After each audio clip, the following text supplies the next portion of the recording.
Dude, there's fumbling the bag and then there's whatever the hell Microsoft's been doing. No, we need to take a minute to talk about Xbox. I've been doing a mini-series on this channel, essentially a state of the video game industry. We've covered Nintendo, we've covered PlayStation, let's cover Xbox. Because I said PlayStation was frustrating, Xbox is a whole other level. I swear to God, you have the hardware, you have the IP, you have, in my opinion, by far the best controller in the game, you have the best service in the game with Game Pass. But we are still seeing Xbox struggle so much to make a foothold in the modern video game market. And why is that? And I think it's a very, very simple reason that we all kind of know: video games. No matter how good of a service you provide, no matter how good of a console you provide, it is all for naught if the quality of the games surrounding that is compromised. The face of Xbox, and you want to know how I know this because it's the series that put Xbox on the map all those years ago, and it's still the one they put on the box. Halo Infinite came out in a piss poor state. They're starting to rectify that though, and the changes in content they've been adding to Halo Infinite is commendable, but it's not enough. Starfield comes out, and it's beloved by some people, but for many others, it's a generic Bethesda game that doubles down on the issues Bethesda games normally run into. At least recently, it's a wide ocean with the depth of a pond. And while Microsoft continues to buy up and acquire studios and well-beloved IP, like in the Activision Blizzard King deal, we have not seen that and those types of deals materialize into bona fide, amazing game experiences that come out on a regular basis. We just have not really seen that. Instead, we've had pitfall after pitfall. Halo Infinite, Redfall, Starfield, that runs like absolute crap on PC, and they fed the consumer the BS excuse to just upgrade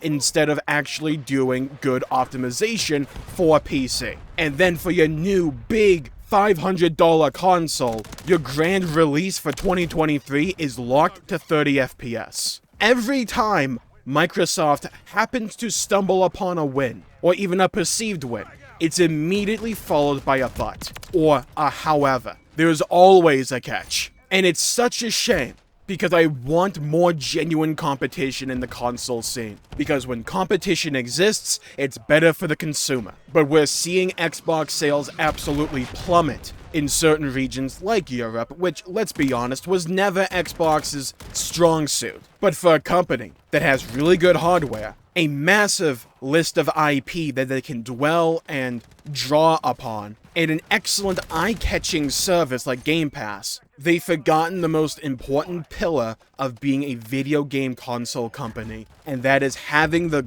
great, consistent, and frequent enough list of games that comes out on a regular basis. I have my own issues with Sony and PlayStation. We've covered them.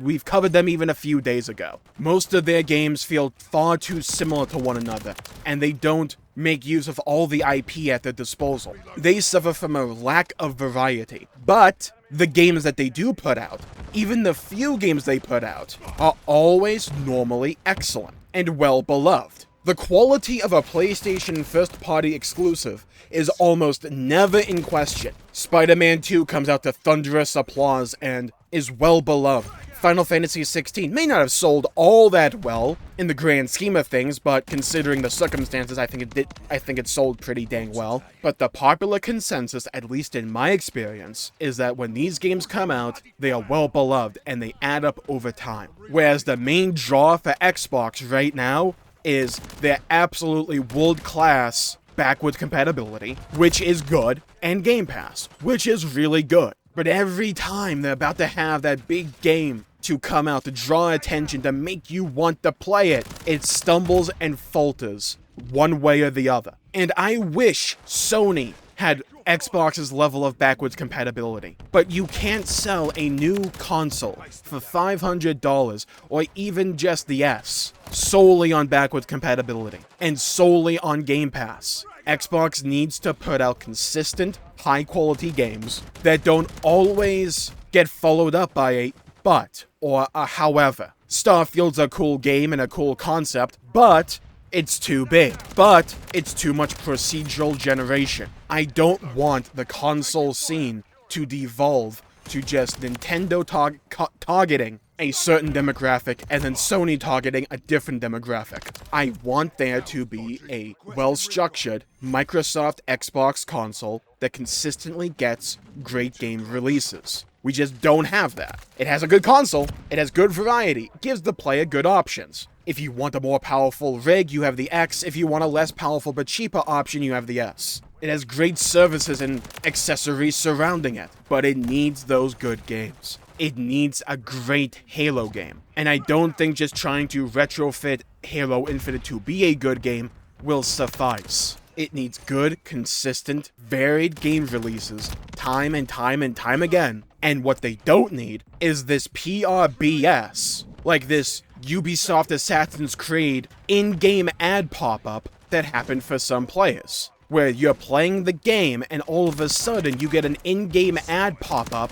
Nobody wants that. Get that out of console gaming. Get that out of gaming in general, by the way. It's intrusive, annoying, and people don't play video games to have ads crammed down their throat. If I want to be even more of a massive nerd right now, Xbox is in a position where they have an excellent Exodia Yu-Gi-Oh deck, an immaculate deck that services and fulfills the archetype of Exodia to a T. But the problem is, they don't have the actual Exodia cards. I don't think it's like hopeless for them or anything like that, but they need to start fixing this soon. We're nearing the halfway point for this generation, in all likelihood. Fable needs to be a banger, Halo needs to turn a corner, and they need to start pumping out amazing games with no strings attached that launch day one on Game Pass, which is what they've been doing for that, but they need to release consistent, high-quality games from their extensive list of IP that they've acquired. It's all well and good to say you're playing the long game, but eventually you need to make your move. I don't think it's a secret that Xbox is not as focused on console releases as Nintendo or Sony, for a very simple reason. Xbox PC Game Pass exists, and I'm pretty sure you can stream Xbox games to various TVs without even a console. So Xbox does have fallback options. But the question is, do they want to be only known for those fallback options? Because have fun competing with Steam on PC. You can have fun with that. You can try your best. Play that game, because Epic has been trying to.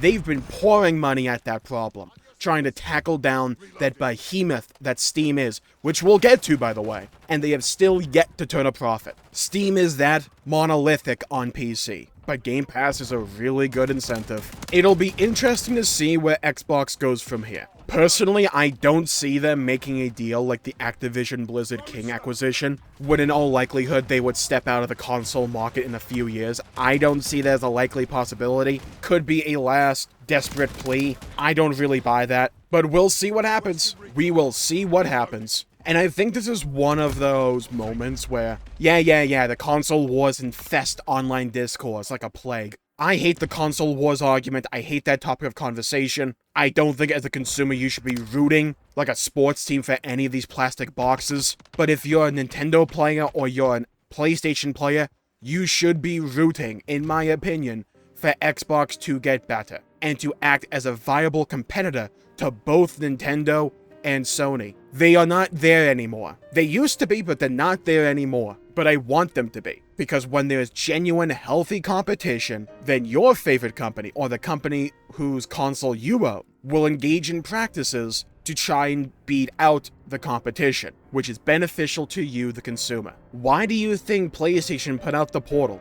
Why do you think PlayStation put out the PS Plus service that acts like a bootleg version of Game Pass? Because Sony's competition had features and technology that Sony didn't have access to, or just didn't have at the current moment. So they put out some version of that. If the competing service is even better, then they would have to shore up what they provide, so that's more incentivizing to stay or to go to PlayStation. We'll have to see where Nintendo goes for the next console. That's a big question mark right now. But yeah, as someone who has a PS5, I want to see Microsoft do better. I want more competition. I don't want this to be a two-horse race when both horses are competing in separate races. I just don't see the benefit to the consumer in a market that looks like that. And with that, sorry, knocked my mic there. And with that, I'll call the video there for the day. Thank you all for tuning in. My pleasure for making the video. If you enjoyed it, please leave a like and subscribe. It'd really help the channel out and help support future content, and I greatly appreciate it. Stay safe, have a great day, and I'll see you all next time. Bye-bye, everybody. Until we meet again.